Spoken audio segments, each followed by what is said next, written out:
প্রথম শ্রেণীর শিক্ষার্থী বন্ধুরা, আজ আমি তোমাদের বাংলা বইয়ের পাঠ ৪৪ যেতে যেতে পড়ি অধ্যায়টি নিয়ে আলোচনা করব। শিক্ষার্থী বন্ধুরা দেখো, যেতে যেতে পড়ি।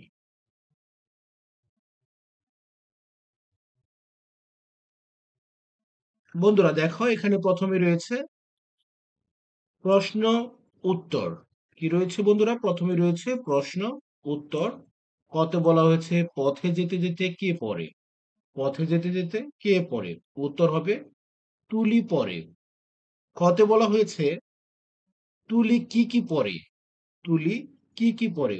উত্তর, তুলি পড়ে ১ দেয়ালের লেখা, ২ সাইনবোর্ডের লেখা, ৩ হাতের লেখা। তাহলে তুলি কি কি পড়ে? ১ দেয়ালের লেখা পড়ে, ২ সাইনবোর্ডের লেখা পড়ে এবং ৩ হাতের লেখা পড়ে। বন্ধুরা তাহলে আমরা কি জানলাম? আমরা প্রথমে জানলাম পথে যেতে যেতে কে পড়ে? উত্তর, তুলি পড়ে। তাহলে পথে যেতে যেতে কে পড়ে? পথে যেতে যেতে তুলি পড়ে। বন্ধুরা এরপর আমরা জানলাম তুলি কি পড়ে? তুলি পড়ে দেয়ালের লেখা, ২ সাইনবোর্ডের লেখা, ৩ হাতের লেখা। বন্ধুরা এরপর দেখো প্রশ্ন গতে বলা হয়েছে তুলি কি পড়ছে? তুলি কি পড়ছে? সেখানে তুলি পড়ছে দেখো বন্ধুরা মহান বিজয় দিবস, এরপরে পড়ছে বাংলাদেশ শিশু একাডেমি, এরপর পড়ছে দেখো এই শহর আমার, আপনার এবং সবার।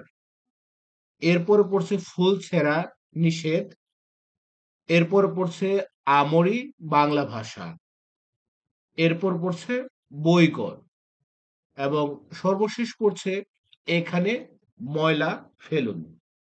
তাহলে বন্ধুরা আমরা কি জানলাম? তুলি পড়ছে মহান বিজয় দিবস, বাংলাদেশ শিশু একাডেমি, এই শহর আমার আপনার এবং সবার, ফুল ছেঁড়া নিষেধ, আমরি বাংলা ভাষা, বইকট, এখানে ময়লা ফেলুন। তো শিক্ষার্থী বন্ধুরা, আশা করি তোমরা খুব সহজেই বুঝতে পেরেছ। তো আজ আর নয়, আবার কথা হবে পরবর্তী ক্লাসে। ধন্যবাদ।